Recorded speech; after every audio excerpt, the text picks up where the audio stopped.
Hi అండి, అందరికీ welcome back to our channel. నేను మీ శైలజ. ఈరోజు నేను చికెన్ విత్ కోకోనట్ మిల్క్ చేయబోతున్నాను.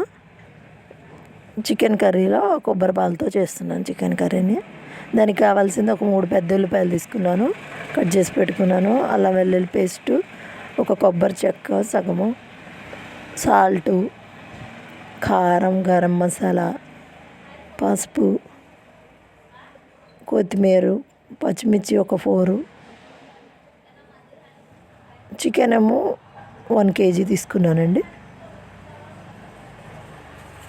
ఇదిగోండి హాఫ్ కొబ్బరి చెక్క తీసుకున్నాను. దీన్ని గ్రైండ్ చేసి మెత్త పేస్ట్ లాగా చేసుకుని పెట్టుకోవాలండి. దాంట్లో వాటర్ పోసుకొని మిల్క్ లాగా తీసుకోవాలి. చికెన్ ఇప్పుడు బాగా కడిగేసుకుందాం. 4-5 సార్లు బాగా కడిగేసుకుందాం మంచి వాటర్ పోసేసుకొని.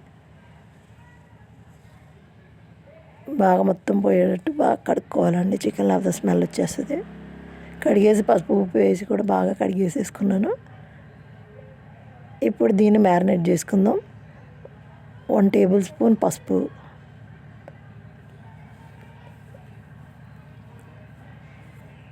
2 టేబుల్ స్పూన్ సాల్టు,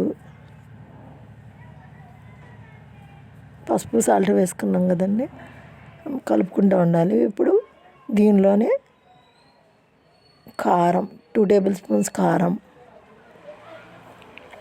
అల్లం వెల్లుల్లి పేస్టు ఒక 3 టేబుల్ స్పూన్స్ వేసాను. ధనియాలు, జీలకర్ర, అల్లం వెల్లుల్లి వేసి గ్రైండ్ చేశానండి. ఇప్పుడు గరం మసాలా ఒక 2 టేబుల్ స్పూన్స్. ఇది హోమ్ మేడ్ గరం మసాలా అండి. దీన్ని వేసి బాగా కలిపేసుకుందామండి. బాగా కలిపేయాలి, మొత్తం కలిసిపోయేటట్టు ముక్కలన్నిటికి పట్టాలి. బాగా కలిపేసి మూత పెట్టి పక్కన పెట్టేసుకోవాలండి.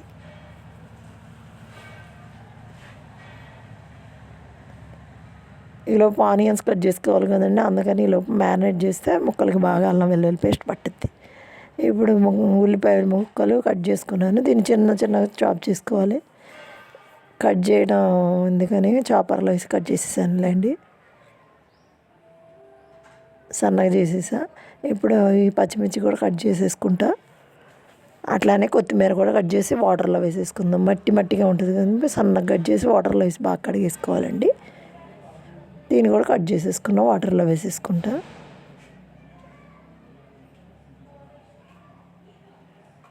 దీన్ని కూడా పక్కన పెట్టేసుకుందామండి. ఇప్పుడు స్టవ్ వెలిగించి బాండీ పెట్టుకుందాం. బాండీలో ఆయిల్ పోసుకుందామండి. ఒక 7-8 స్పూన్స్ వరకు ఆయిల్ వేసుకుందామండి. 1 కిలో చికెన్ కదా, ఆయిల్ ఎక్కువ పడుద్ది, నాన్ వెజ్ కదా. 7-8 స్పూన్స్ వేసుకోండి మీరైతే. ఇది కొద్దిగా హీట్ ఎక్కుతుండగా ఆనియన్స్ ఉన్నాయి కదా, ఆనియన్స్ వేసేసుకుందాం కట్ చేసుకున్నవి. నేను 3 పెద్ద ఆనియన్స్ తీసుకున్నాను, సన్నగా చాప్ చేసి పెట్టుకున్నాను. దీనిలో 1 టేబుల్ స్పూన్ పసుపు వేసుకున్నాను. దీనిలోనే 1/2 టేబుల్ స్పూన్ సాల్ట్ వేసుకుంటాను.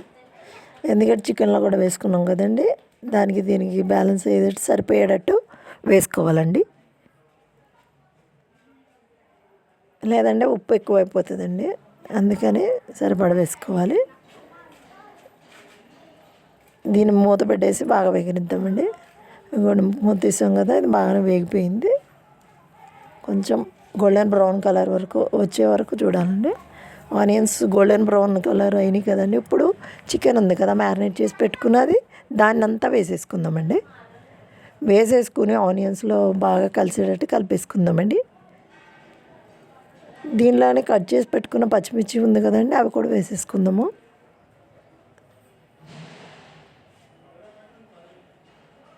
బాగా కలిపేసుకుందామండి. ఆనియన్స్ ఆయిల్ మొత్తం చికెన్కి పట్టేటట్టు కలిపేసేసి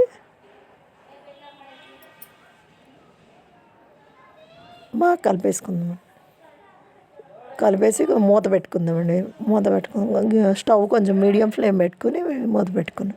ఇదిగోండి మగ్గింది. ఒక 5 మినిట్స్ తర్వాత మగ్గింది. చూడండి వాటర్ పైకి వస్తున్నాయి. ఇంక ఈ వాటర్ మొత్తం అయిపోవాలి.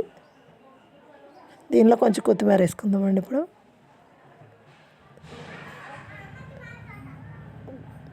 బాగా కలిపేసుకుందాం కొత్తిమీర కూడా. ఇప్పుడు దీనిలోనే వాటర్ కొంచెం అయిపోయింది కదండి, మూత పెట్టుకుందాం. మూత పెట్టి ఇంకా వాటర్ మొత్తం ఇంకిపోయిన తర్వాత తీసి దీనిలో గ్రైండ్ చేసి పెట్టుకున్న కొబ్బరి పాలు ఉంటాయి కదండి, అవి పోసేసుకుందాం. కొబ్బరి పాలు వేసుకుంటే కర్రీ టేస్టీగా ఉంటుందండి, మళ్ళీ హెల్దీ కూడానండి. ఇట్లా చికెన్లో, రైస్లో అలా కొబ్బరి పాలు వేసుకుని చేసుకుంటూ ఉంటుంటే ఎక్కువగా మంచి హెల్తీగా ఉంటామండి. మన హెయిర్ కూడా గ్రోత్ మంచిగా ఉంటుందండి, స్ట్రాంగ్ ఉంటుంది హెయిర్. ఇవన్నీ చూసారు కదా, కొబ్బరి పాలు వేసాక మళ్ళీ మూత పెట్టి తీసాం కదండి కొంచెం సేపు, ఒక 10 మినిట్స్. ఇప్పుడు ఇంకా కొంచెం ఇంకింది, ఇంకా కొంచెం వాటర్గా ఉంది. దీన్ని ఇంకా కొంచెం దగ్గర పడే ఆయిల్ పైకి వచ్చే వరకు అలానే ఉంచుతామండి. దీనిలోనే కొంచెం కొత్తిమీర వేసుకుందామండి. మళ్ళీ కొత్తిమీర ఎక్కువ వేసుకుంటే బాగుంటుందండి, స్మెల్ లేకుండా. ఇట్లా దీన్ని కొంచెం దగ్గరకు వచ్చేసేటట్టు ఉడికిద్దామండి. ఇప్పుడు కోకోనట్ మిల్క్ వేసుకుంటే కొంచెం గ్రేవీ థిక్గానే వస్తుంది, టేస్టీగా ఉంటుందండి. మీరు కూడా ఇలా ట్రై చేయండి అండి. మీకు కనుక నా వీడియోస్ నచ్చినట్టయితే లైక్ చేయండి, షేర్ చేయండి, కామెంట్ చేయండి, సబ్స్క్రైబ్ చేయండి. తప్పకుండా బెల్ ఐకాన్ మాత్రం కొట్టడం మర్చిపోకండి. చూసారు కదండి, ఈ సేమ్ ఇలాగే యాజ్ ఇట్ ఈజ్ మీరు కూడా ట్రై చేసి చూడండి. మీ పిల్లలకి హెల్తీ, మీకు కూడా హెల్తీగా ఉంటుంది, హెయిర్ గ్రోత్ కూడా మంచిగా అవుతుంది. కోకోనట్ ఎక్కువగా తీసుకోవాలి. కోకోనట్ మిల్క్ ఇలా కర్రీస్లో, రైస్లో అలా ఏ కర్రీలో అయినా వేసుకోవచ్చు. థ్యాంక్ యూ అండి. Thank you for watching my videos.